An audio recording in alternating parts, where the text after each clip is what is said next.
네, 오늘 여러분들과 함께 읽은 이사야서 이사야 선지자가 쓴 글이고 또 시대적인 배경은 분열왕국 남유다와 북이스라엘 이 분열왕국 시대의 마지막 때쯤 돼서 매우 극심하게 타락한 이스라엘 백성들에 관한 이야기를 하며 하나님의 경고의 메시지, 심판을 경고하고 회개를 촉구하는 그러한 내용을 기록하고 있는 성경입니다.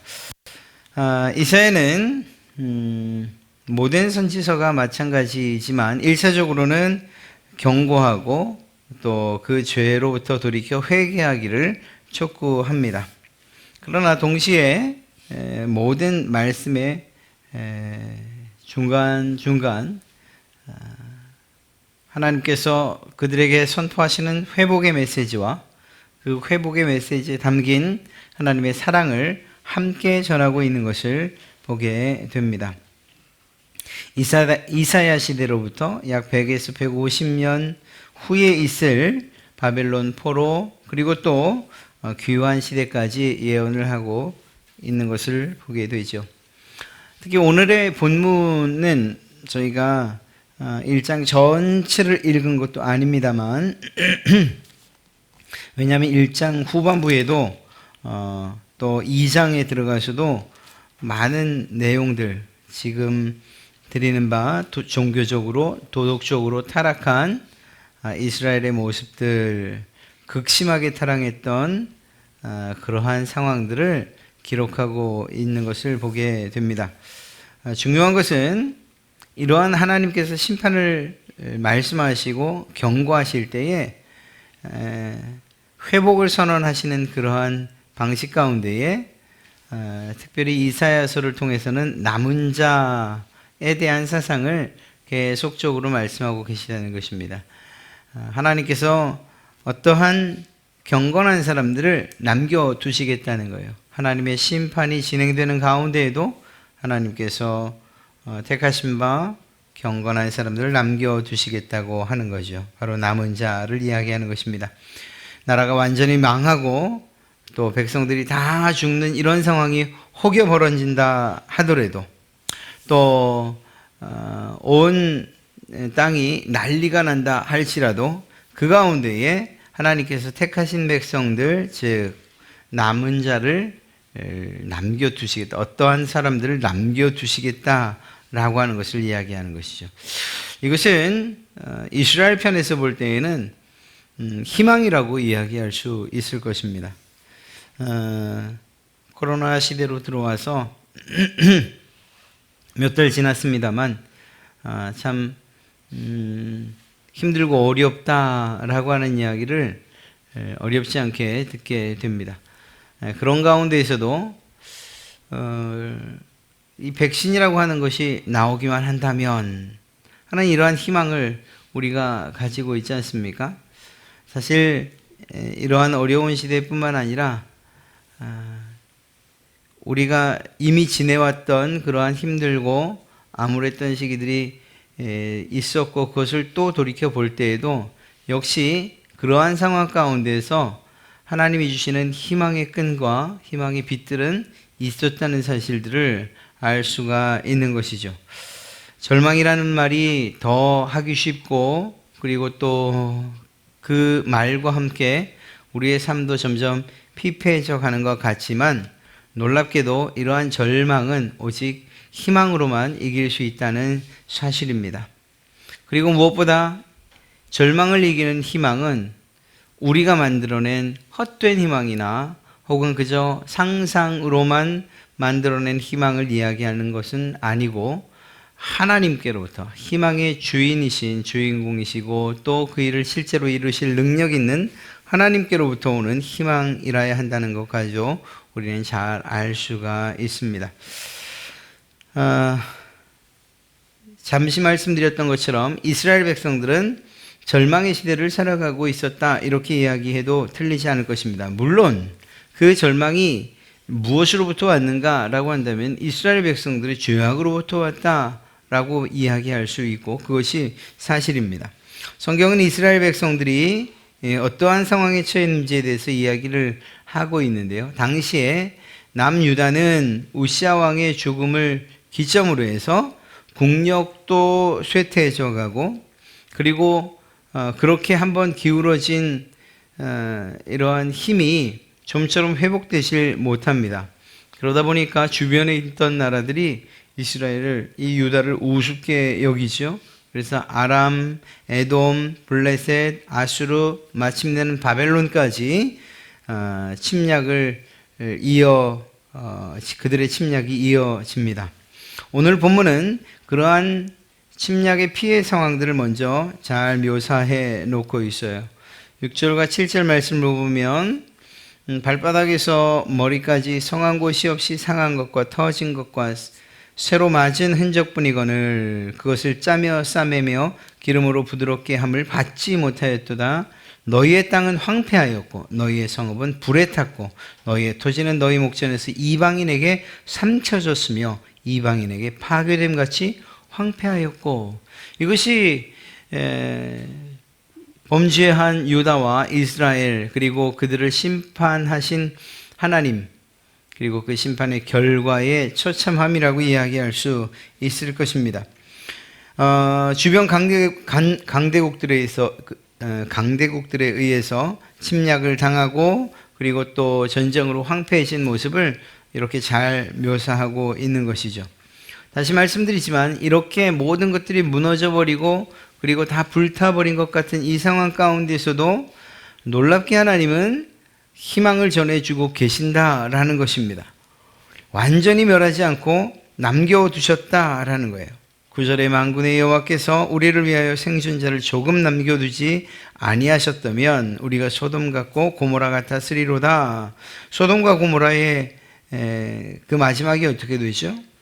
유황불로 완전히 하나님의 심판을 받아 멸망당하는 것을 보게 됩니다. 그러나 유다는 이러한 소돔과 고모라의 멸망과는 같지 않은 하나님의 은혜로 전멸되지는 않았다는 사실을 이야기하고 있는 것이죠. 그리고 그 말씀은 9절의 앞부분 여호와께서 우리를 위하여 생존자를 조금 남겨두지 아니하셨다면 이라는 이 말씀에서 하나님께서 그들을 위하여서 희망을 남겨두셨다라는 말씀으로 이해를 해도 결코 틀리지 않을 것입니다. 하나님께서는 이러한 남은 자들을 통해서 유다를 다시금 재건하실 계획을 가지고 계신 것이죠. 이사야서 1장에서 이 이야기를 하고 있다는 사실을 우리는 주목해야 됩니다. 하나님께서 이사야를 통해서 하나님의 마음과 그리고 하나님의 심판을 선언하게 하시면서도 그분의 마음 가운데에 있는 중심은, 그리고 이스라엘을 향한 뜻은 그들을 완전히 멸하시고자 하시는 것이 아니었다라는 것입니다. 가나안 땅을 진멸하듯이, 그 백성을 진멸하듯이 그렇게 멸망시키려는 것이 하나님의 뜻은 아니라는 사실입니다. 하나님께서 이스라엘 백성들을 치실 때에는 자신의 아들들을 징계하듯이 그가 바로 돌아오기를, 그리고 올바른 아들의 자리에 서기를 원하는 그러한 부모의 마음으로 그들을 경고하고 또 징계하는 그러한 하나님의 마음을 우리는 잊지 않아야 된다라는 것이죠. 오늘날도 그렇지 않습니까? 어떤 사람에게든지 간에, 또 어떤 교회 공동체이든지 간에, 어떤 성도이든지 간에 하나님께서 그들의 실수와 혹은 죄악으로 인해서 때로는 징계를 하시고 때로는 어려움 가운데 처하게 하십니다. 그러나 그분의 뜻이 택하신 백성들을 멸망시키기까지 그렇게 진노하시는 않으신다는 사실을 우리는 성경의 말씀을 통해서 알고 또한 믿습니다. 다시 일어설 기회를 주신다는 것이죠. 그런 점에서 볼 때에 그러한 기회를 얻을 수 있다는 것, 또 그 기회라고 생각하는 것조차도 하나님의 은혜라는 사실을 깨닫고 마땅히 감사해야만 할 것입니다. 그리고 더 나아가서 이러한 기회를 통해서 우리를 다시금 일으켜 세우시려는 그런 하나님의 선하시고 완전하신 계획을 바라보며 감사해야 되는 것이죠. 교회 공동체이건 아니면 개인 성도이건 간에 마찬가지입니다. 지금 비록 어떠한 이유에서든지 간에 어려움 가운데 있다 할지라도 하나님께서 우리를 내버려 두시거나 포기하지 아니하신다는 사실이 여러분들에게 소망과 희망이 되실 줄로 믿습니다. 또 그렇게 되셔야만 합니다. 이러한 하나님의 은혜 그리고 하나님의 선하신 계획을 우리가 무시한 채 그것이 그저 우리의 생각처럼 이제는 모든 것이 끝이구나 라고 생각한다면 그것은 하나님의 마음을 잘못 오해하고 있는 것이라고 해도 결코 틀리지 않을 것입니다. 무엇인가 회복되기를 원하신다면 오늘 하나님께서 이스라엘 백성들에게 이야기하고 있고 또 전하고 있는 메시지에 귀를 기울여야 되는데 이렇게 회복되기를 원한다면 그 첫 번째 발걸음이 무엇이겠습니까? 바로 이러한 절망의 상황을 맞이할 수밖에 없었던 이유와 원인이 무엇인가를 알아야 됩니다. 오전 예배와 어느 정도 일맥상통하는 것 같은데요. 문제가 있고 아픔이 있으면 그 원인이 무엇인가를 알 때 비로소 소망과 희망이 보이는 것이죠. 이 백성들, 이 이스라엘 백성들, 유다 백성들의 절망의 원인이 무엇이었습니까? 그것은 죄악이었습니다. 하나님 앞에 범죄함이었습니다. 본문 5절 우리 말씀을 보면 너희가 어찌하여 매를 더 맞으려고 패역을 거듭하느냐. 하나님 앞에 패역한 백성이 되어버리고 만 것입니다.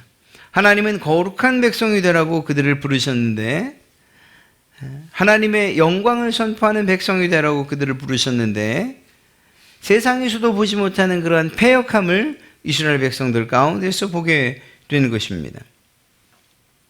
이러한 패역함이 결국 그들의 성읍이 불에 타고 토지는 이방인들에 빼앗기고 그나마 남아있는 땅조차 황무하게 돼버리는 이러한 결과를 가져오게 된 것입니다. 그들의 범죄함, 그들의 패역함이 말입니다. 한마디로 말하면 지금 벌어지고 있는, 지금 기록되고 있는 이러한 절망적인 상황은 이스라엘의 죄악 때문이다 이렇게 이야기할 수 있는 것이죠. 2절의 말씀을 보십시오. 하늘이여 들으라 땅이여 귀를 기울이라는 말씀으로 이러한 오늘 설교를 또 메시지를 선포하고 있습니다. 정말 얼마나 답답한 마음으로 이 말씀을 전하는지를 알 수가 있어요. 백성들이 돌아오기를 간절히 호소하면서 이러한 메시지를 전하고 있는 것을 알 수가 있어요. 이어지는 본문들은 이스라엘 백성들의 죄악성을 자세히 기록하고 또 지적하고 있고 또 한편으로 보면 이것은 이스라엘 백성들의 죄악만이 아니라 지금 이 시대를 살아가는 우리들의 죄악상과 유사하다, 비슷하다고 하지 않을 수 없는 것입니다. 그렇다고 보면 이러한 이스라엘에 대한 경고는 바로 나를 향한, 우리를 향한, 우리 교회를 향한 메시지로 받아야 한다는 것이죠. 그때에 비록 이러한 처참함은 아닐지 몰라도 때로는 이보다 좀 덜해도, 아니 더 심한 상황을 맞이한다 하더라도 우리는 그곳에서 우리를 향하신 하나님의 소망의 빛을 보게 될 수 있는 것입니다. 이사야가 지적하고 있는 이스라엘 백성들의 죄악, 가장 큰 죄악은 무엇입니까? 하나님을 거역한 것입니다. 2절의 후반부를 보면 이렇게 기록하고 있죠. 내가 자식을 양육하였거늘 그들이 나를 거역하였도다. 하나님의 말씀을 거역하는 일들이 일어났던 것입니다. 부모님들이 자식을 낳고 기르고 입히고 먹이고 가르치고 또 그들의 삶을 때로는 책임져 주고 하는 이런 일들을 하죠. 그렇게 낳고 길렀던 그 아들들 그리고 그 딸들이 부모를 거역한다면 그때 그 부모의 심정이 어떠하겠습니까? 아마도 마음이 무너지고 찢어질 것입니다. 그런 마음이 누구에게 있었다는 것입니까? 하나님에게 있었다는 거예요. 자녀와 같이 그렇게 먹이고 입히고 돌봤던 이스라엘이 하나님을 거역하는 거예요. 자식과 같이 양육했는데 그 자식이라고 여겼던 이스라엘 백성들이 부모된 하나님을 거역하는 거예요. 하나님께서 그들을 어떻게 선택하셨는지 모르지 않을 것입니다. 우리도 알고 있는데 이 백성들이 모를 리가 있습니까? 아브라함을 불러내시고 그의 조상들을 통해서, 그리고 또 애굽에서 비록 종살이를 했으나 그 가운데에서 큰 민족을 이루게 하시고 그들을 하나님의 인도하신 것 보호 가운데에서 이끌어내어 가나안 땅에서 땅을 주시고 그리고 왕국을 세우게 하셨지 않습니까? 특별히 약속의 땅 가나안을 정복하는 과정들을 통해서 하나님께서 어떻게 함께 하시는지를 다 보여주셨고, 내가 너희와 함께한다, 너희를 지켜준다는 사실들을 분명하게 보여주셨어요. 그리고 하나님께서 하나님을 섬기는 그 왕들을 중심으로 하여서 하나님의 나라가 왕성하게끔, 번영하게끔 그들을 보호하여 주셨어요. 그런데 그럼에도 불구하고 그 백성들, 그 유다와 그 백성들이 하나님을 거역했다는 것입니다. 거역이란 말이 무슨 의미일까요? 반역하는 거예요. 그리고 떠나가는 거예요. 결국 관계가 깨지는 것을 이야기합니다. 이것은 하나님 편에서 그 일을 하셨다는 것이 아니에요. 이스라엘 백성들이 하나님의 그러한 은혜를 망각한 채 하나님과의 관계를 스스로 깨버렸다는 것을 이야기하는 것이죠. 이사야서 1장 21절 읽진 않았습니다만 그 말씀을 보면 신실하던 성읍이 어찌하여 창기가 되었는고 라는 이러한 말씀이 있어요. 하나님이 그들로 하여금 창기가 되게 하신 겁니까? 아니요. 그들이 그 길을 선택한 거예요. 이유는 여러 가지 있을 수 있어요. 더 쾌락적이어서, 또 새로워 보여서, 그들의 주장대로 정말 형편없는 주장이지만 이제는 가나안 땅에 정착을 했으니 농경을 관할하는 그 신이 우리에게 필요해서, 이런 말도 안 되는 그러한 주장들을 하며 하나님을 버리고 다른 신들을 섬기는 창기와 같은 그러한 백성들이 되어버리고 만 것입니다. 이방신상들을 섬겼어요. 우상을 섬겼어요. 이것이야말로 하나님을 거역한 아주 악행이라고 이야기할 수 있는 것이죠. 하나님은 그것을 간음으로 보신 것입니다. 29절 말씀도 살펴보면 신실하던 성읍이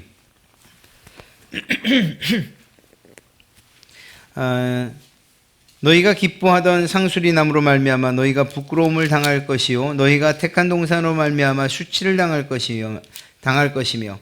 네, 29절 말씀에 이야기하고 있는 이 상수리 나무, 그것은 하나님께 예배하는 단으로도 사용되었던 곳입니다. 그런데 그곳을 하나님께만이 아니라 우상 숭배하는 더러운 장소로도 사용했다는 거예요. 이것이 패역이고 이것이 거역이 아니고 무엇이겠습니까? 심지어는 그 푸른 나무 아래에서 음욕을 불태우고 그리고 골짜기 바위 틈에서 자녀를 도살하는 이러한 일들까지 있었다라고 하나님은 이야기하고 그들의 모양들을, 그들의 죄악들, 패역한 모양들을 낱낱이 고발하고 있는 것입니다. 이스라엘 백성들은 상수리 나무 아래에서 신당들의 창기들과 부도덕한 실제적인 죄악들을 저질렀어요. 심지어는 자기의 자녀들을 골짜기와 바위 틈에서 제물로 바치는 결코 해서는 안 되는 일들까지도 행했어요. 하나님께서 징계하거나 또 그들을 향하여서 징계하고 또 분노하지 아니하실 수 없는 것이죠. 그들에게 고난을 겪게 하지 않으실 수 없는 것이었습니다. 뿐만 아니라 더 적극적으로 그들의 죄악을 고발하는데 그것은 바로 하나님을 버렸다라는 것입니다. 4절의 말씀을 보십시오. 슬프다 범죄한 나라요 허물진 백성이요 행악의 종자요 행위가 부패한 자식이로다. 그들이 여호와를 버리며, 여호와를 버렸다라고 이야기하고 있습니다.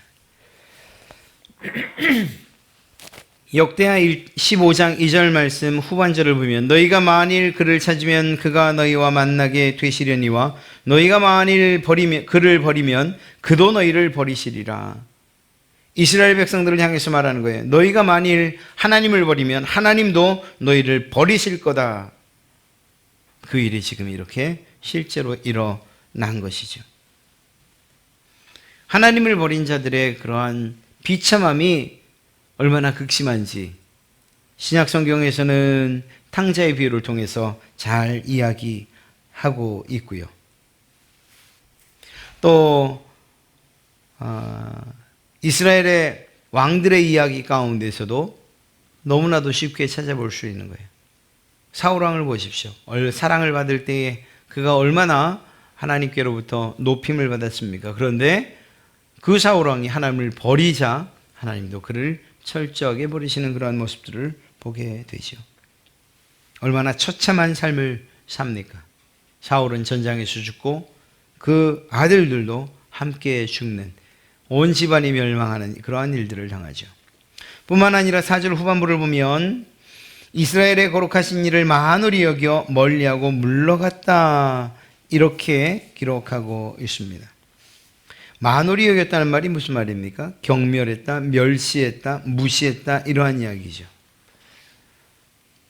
사람 사이에서도 자녀들이 부모를 멸시하는 이러한 일들, 아무리 부모보다 똑똑하고 출세를 하고 또 많은 성공의 길을 간다 하더라도 해서는 안 될 일인 것이죠. 하물며 하나님의 사랑을 받은 이스라엘 백성들이 하나님을 멸시한다는 것, 그것은 있을 수 없는 일이에요. 하나님께로부터 늘 은혜를 공급받아 살아가던 그 이스라엘 백성들이 하나님을 멸시하는 일, 그것은 정말 멸망을 향해 가는, 절망을 스스로 자초하는 그러한 일이 될 수밖에 없었던 것이죠. 사람도 따돌리거나 멸시하면 비참하게 되는데 하나님께서 하나님을 멸시하는 그 사람들의 최후가 어떠한가, 얼마나 비참한가 하는 것은 굳이 말하지 않아도 알 수 있습니다. 하나님께서 어떻게 그 애통함을 표현하고 계십니까? 3절 말씀을 보면 소는 그 임자를 알고 나귀는 그 주인의 구유를 알건만은 이스라엘은 알지 못하고 나의 백성은 깨닫지 못하는도다. 슬프다 범죄한 나라요, 허물진 백성이요. 짐승도 자기 주인을 아는데 하나님의 백성이 하나님을 알지 못한다라고 그렇게 애통해하고 있는 하나님의 마음을 이사야가 대변하고 있는 것입니다. 이러한 하나님을 멸시하고 하나님을 무시하고 그리고 하나님을 거역하고 패역함, 하나님에 대하여 패역한 그 삶의 모습이, 그들의 그러한 패역함이 어디에 아주 가장 잘 드러나고 있는가? 그들의 예배 가운데에서 드러나고 있어요. 그리고 그것을 이사야서 1장 후반부에서 잘 이야기하고 있습니다. 하나님을 무시한 뚜렷한 그들의 삶의 증거가 무엇이냐? 그러면 그들이 형식적으로 예배를 드렸다라는 거예요. 오늘 말씀을 보면, 그리고 후반부를 잘 살펴보면 그들이 드리던 제사와 하나님께 드리던 예배가 얼마나 형식적이었는지 잘 알 수 있습니다. 하나님께서 오히려 그것들에 대해서 아무런 기대조차도 하지 않고 있는 것들을 보게 됩니다. 이방신들에게 드리던 그러한 가벼운 마음으로 하나님께 예배한다라는 거예요. 그래서 성전 한번 왔다 가면, 다녀가면 그것으로 충분하다, 이렇게 생각하는 거예요. 이방신들에게 절하던 사람들이 그 모습 그대로 하나님 앞에 나와서 그저 예배 한번 드려주는 정도로 자신들의 하나님에 대한 책임과 의무를 다하고 있다, 이렇게 생각했던 것이죠. 하나님을 두려워하지도 않습니다. 특별히 종교 지도자들이 타락하기 시작합니다. 그리고 그것은 백성들의 영적 타락으로 이어지게 됩니다. 이러한 종교 지도자들이 오히려 뇌물을 받습니다. 하나님의 것을 도둑질하기도 합니다. 불쌍한 고아들을 돌아보지도 않습니다. 과부들이나 혹은 그들의 억울함을 풀어주지도 않습니다. 이러한 모든 드러난 죄악들은 결국 하나님을 두려워하지 않고 오히려 하나님을 멸시하는 것으로부터 시작됐다는 사실을 우리는 명심해야 됩니다. 우리의 삶에 있어서 우리 성도들, 사실 이것은 이 죄악에 관한 이야기는 성도들에게만 해당되는 것이 아니에요. 바꿔 말하면 믿지 않는 사람들에게서 나타나는 그러한 하나님에 대한 죄악들은 하나님을 멸시하는 믿는 사람들에게서도 나타날 수 있다는 사실을 우리는 알아야 돼요. 그러니까 하나님의 진노가 그리고 하나님의 그 징계가 마땅하다는 사실을 우리는 인정할 수밖에 없는 거예요. 무슨 말입니까? 하나님을 두려워하지 않는 이스라엘 불신자들, 하나님을 알지 못하는 사람들이 하나님을 두려워하지 않고 하는 그 일들이 하나님을 마땅히 두려워해야 될 성도들에게서도 나타난다면 도대체 무엇으로 그들의 다름을 이야기할 수 있냐? 똑같다라는 거예요. 그러니 이 징계도 채찍도 아플 수밖에 없는 것이라는 것입니다. 말씀드린 이러한 모든 죄악들은 하나님을 두려워하지 않는 것으로부터 시작된 거예요. 그들이 드리는 제사는 그저 형식적이고 외식적인 것에 불과했다라는 것입니다. 12절 말씀을 보면 너희가 내 앞에 보이러 오니 이것을 누가 너희에게 요구하였느냐? 내 마당만 밟을 뿐이니라. 하나님 앞에 예배하겠다고 나오는데, 제사하겠다고 나오는데 그저 마당만 밟고 가는 그러한 정도의 형식적이고 외식적인 예배를 드렸다라고 하는 것입니다. 하나님이 무엇이라고 말씀하십니까? 너무 역겹다. 이스라엘 백성들을 향해 그렇게 말씀하시는 거예요. 그래서 하나님이 눈을 내가 가리겠다. 보고 싶지 않다. 이렇게 말씀하시는 것이죠. 기도를 해도 듣지 않겠다. 말씀하시는 것입니다. 이스라엘 백성들의 죄악이 그러했다. 그리고 그 모든 것들은 하나님을 멸시하는 것이었고 또 거역하는 것이었고 하나님에 대하여 패역한 그러한 삶을 이스라엘 백성들이 살았는데 그 모든 이스라엘의 그러한 죄악된 마음이 무엇을 통해서 확연히 드러났느냐? 그들의 예배를 통해서 확연히 드러날 수밖에 없었다라는 사실을 생각한다면 오늘날 우리가 드리고 있는 이 예배가 어떠한 마음으로 드려지고 있는가를 살펴서 내가 하나님을 멸시하고 있지 않은가? 하나님을 거역하고 있지 않은가? 하나님에 대하여 패역한 그러한 삶을 살고 있지 않은가를 살피는 그러한 준고점이 될 수 있다. 그러한 것들을 살피는 기준이 될 수 있다라는 사실을 이야기하고 있는 것입니다. 사랑하는 성도 여러분, 예배는 신앙생활의 중심이라고 이야기할 수 있죠. 이러한 예배를 통해서 하나님을 만나고 예배를 통해서 참된 평안과 그리고 복을 누리게 되고 예배를 통해서 삶의 기쁨과 또한 용기를 얻게 되는 것 아니겠습니까? 바꿔 말하면 이스라엘 백성들에게 소망이 있다고 말하는 것은 이들이 하나님과의 관계를 다시금 정립해서 하나님께 드리는 올바른 예배를 통해서 마음과 뜻과 정성을 다해 드리는 예배를 통해서 하나님과의 관계가 회복됐다는 사실을 증명해내기만 한다면 그들의 절망적인 상태, 그들의 멸망과 그리고 황폐해져 버린 그 땅에 새로운 소망의 꽃이 피어날 것이라는 것을 이사야는 이야기하고 있는 것입니다. 우리의 입장에서 이 말씀을 받는다면 힘들고 어려운 세상이지만 그것이 물질적이든 관계적이든 어떠한 이유에서이든 간에 힘들고 절망을 이야기할 수밖에 없는 그러한 상황이지만 오히려 우리는 이 예배를 통해서 하나님께로부터 위로를 받고 힘을 받고 용기를 얻게 될 수 있다는 사실을 이야기하고 있는 것입니다. 그 예배를 통해서 절망적인 세상 가운데서 희망의 빛을 보게 될 수 있다는 사실입니다. 그 예배를 통해서 기적을 경험할 뿐만 아니라 주님의 임재하심과 동행하심과 함께하심을 늘 경험하면서 살아갈 수 있는 이러한 기회로 삼을 수 있다는 사실을 이야기하고 있는 것이죠. 사랑하는 성도 여러분, 우리의 예배를 돌아보아 하나님께서 기뻐 여기시는, 그래서 거역이 아니라 순종으로, 패역이 아니라 하나님을 진심으로 사랑하는 마음으로, 멸시하고 무시하는 것이 아니라 그분을 존중하고 그리고 경청하는 마음으로 예배에 참여하시고 예배에 임하여 하나님의 은혜를 누리시는 그러한 여러분 되시기를 주님의 이름으로 축복합니다. 하나님은 이러한 백성들에게 끊임없이 희망의 빛을 던져주고 계셔요.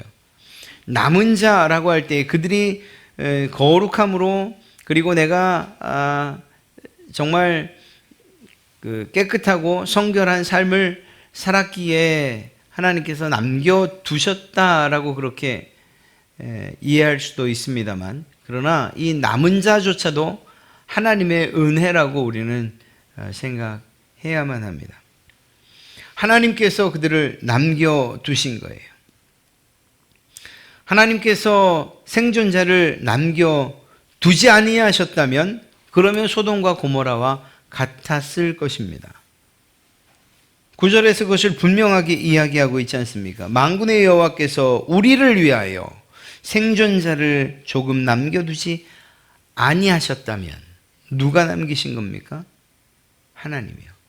그들이 선해서 의로워서 그들에게 자격이 있어서 그 남은 자들이 정말 남겨질만 해서 그렇게도 볼 수 있으나 그러나 그보단 더 큰 의미로 하나님의 전적인 뜻과 계획에 의해서 그분의 사랑과 인자하심에 기인해서 남겨진 거예요. 하나님이 그렇게 결정하신 거예요. 그것이 멸망 중에 있는 이스라엘을 사랑하시는 하나님의 사랑의 방식이었던 거예요. 사랑하는 성도 여러분, 하나님께서 그토록 이스라엘 백성들을 사랑하셨다는 사실을 지금 이야기하고 있는 거죠. 어떤 성경이든지 마찬가지입니다만 오늘 사대교회를 향한 하나님의 말씀도 마찬가지였습니다만 이사야가 백성들에게, 이사야가 지금 우리들에게 들려주시는 이 말씀의 핵심은 심판을 말하고 있지만 그러나 그 심판이 전부가 아니에요. 그것이 가장 중요한 하나님의 뜻은 아니에요. 무슨 말인가 하면 죄에 대한 깨달음과 죄에 대한 회개이고 그것을 통하여서 하나님의 구원과 회복의 자리로 나오라고 하는 것, 이것이 하나님의 말씀이고 그리고 하나님의 마음이에요. 사대교회를 통해서도 사대교회를 향한 주님의 마음도 그렇다고 말씀드리지 않았습니까? 오늘 이사야를 통해서 그의 입술을 통해서 메시지를 전하시는 하나님의 마음도 마찬가지예요. 돌아오라, 이것이에요. 돌아오라. 내가 이 절망 가운데서도 남은 자, 남겨진 자들이 있고 남겨지게 한 자들이 있고 그들을 통해서 내가 너희에게 희망을 주고자 한다. 생존자를 조금 남겨두지 않았냐? 이것이 희망의 빛이 되길 바란다. 내가 너희를 사랑한다는 사실을 알고 깨달아 회개하고 돌아오라고 하는 것, 이것이 하나님의 마음이요 그리고 그분의 뜻인 것입니다. 이사야 전체의 핵심 주제를 이야기하라고 한다면 여호와의 구원이라고 이렇게 말할 수가 있습니다. 그리고 그 이야기는 1장을 시작하는 그때부터 이 남겨진 자, 하나님께서 생존자를 조금 남겨주셨다라는 이 말씀으로부터 시작되는 거예요. 그러니까 하나님께서 비록 이사야를 통해서 1장부터 마지막 장까지 끊임없이 심판에 대해 이야기하고 끊임없이 그들의 죄악을 고발하는 것을 이야기하고 있지만 그 이면을 뒤집으면 하나님께서는 그들이 끊임없이 회개하고 하나님께로 돌아오기를 바라고 계신다는 하나님의 마음을 우리는 읽을 수 있어야 되는 거죠. 이것을 이렇게 읽어서는 정말 성경을 잘못 오해하는 거예요. 야, 하나님 정말 가차없구만. 죄를 지으면 그냥 바로 즉각적으로 아주 강력하게 심판하시는구나. 무서워서. 그렇게 볼 게 아니에요. 하나님께서 이러한 심판을 이야기하시는 가운데 계속적으로 반복하여 회복과 희망을 이야기하고 계신다니까요. 그들에게 구원의 메시지를 전하고 계신다니까요. 그렇게 본다면 하나님의 마음은 결국 절망적인 환경, 형편 가운데 처한다 하더라도 회개를 통해서 하나님과의 관계를 회복함을 통해서 희망으로 나올 수 있다라는 사실을 전하고 계시는 것입니다. 19절에 무엇이라고 이야기합니까? 여호와께서 말씀하시되 오라 우리가 서로 변론하자. 너희의 죄가 주홍 같을지라도 눈과 같이 희어질 것이요 진홍같이 붉을지라도 양털같이 희게 되리라. 너희가 즐겨 순종하면 땅의 아름다운 소산을 먹을 것이요 너희가 거절하여 배반하면 칼에 삼켜지리라. 하나님께서 그들을 회복시키시겠다고 두 팔 벌려 기다리고 계신 그 모습이 그려지지 않으십니까? 회개하고 길을 돌이켜 하나님의 말씀대로 살면 그 절망의 땅에서 소망과 희망을 보게 될 것이라고 말씀하고 계시지 않습니까? 그렇다면 우리는 무엇을 선택해야 되겠습니까? 우리의 선택은 분명합니다. 끝까지 하나님을 거역하고 패역한 백성으로 진멸을 당하느냐, 아니면 이러한 상태, 이러한 하나님의 마음을 깨달아 하나님께로 돌이켜 회개하고 하나님 앞에 올바로 설 것인가? 우리는 무엇인가를 선택해야 되는 거예요. 여러분이 어떠한 길을 선택했다면 그것은 여러분이 드린 예배를 통해서 그것이 여러분이 무엇을 선택했는지가 분명하게 증명되어질 거예요. 예배가 여전히 형식적이고 여전히 정말 두 마음을 품고 이방신들을 섬기듯 그렇게 예배를 한다면 그들의 다짐은 공수표가 되고 말 것이고, 반대로 우리의 드리는 예배가 정말 신령과 진정과 하나님께 온 마음을 드리는 그러한 예배라고 한다면 주께서 기뻐하시는 회개로 그리고 돌이킴으로 하나님과의 올바른 관계를 회복한 것으로 주께서 여기실 것이라는 사실인 것이죠. 사랑하는 성도 여러분, 우리의 모든 삶, 세상 사람들처럼 그렇게 쉽게 절망이요 라고 그렇게 이야기할 것 아니에요.